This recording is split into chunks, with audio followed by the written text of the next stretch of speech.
الله يرحمه. كابتن هاني العقبي، اهلا بك على صفحات موقع مصر بوز.كوم. انا سعيد جدا بوجودي معاكم النهارده واتمنى لكم التوفيق دايما يا رب ان شاء الله. ايه تعليق حضرتك النهارده بعد الاستقبال الحافل من جمهور النادي المصري؟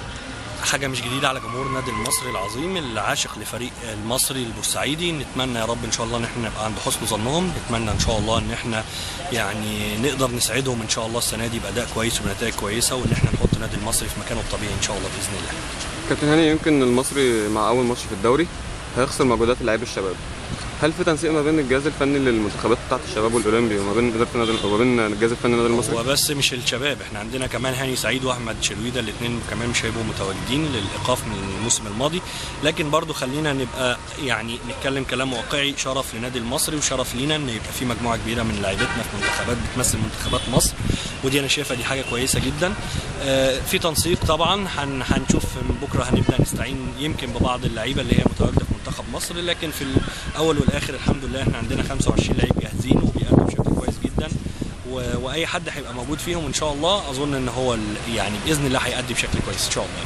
كابتن هاني، يمكن في قطاع غير قليل من الجمهور متخوف من الماضي، زي ما بنقول عندهم عقده من الماضي. يمكن من ترجع من ايام كابتن حلمي طولان ان المصري عمل فتره اعداد قويه جدا وفي الاخر برضه النتائج كانت مش قد كده.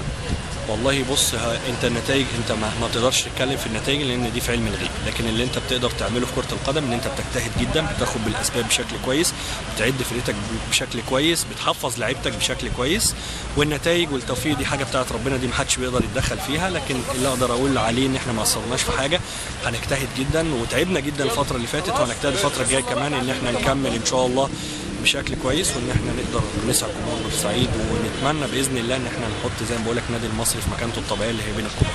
طيب كده يا كابتن هاني، الفرقه في الفتره اللي فاتت تقريبا كان جات لها فتره بتلعب ماتش كل يوم. في اخر يعني اسبوع تقريبا لعبنا ثلاث ماتشات ورا بعض، واحنا كنا قاصدين كده، كنا عايزين اولا بنلاعب كل الناس، ما بنركزش على 11 واحد بس.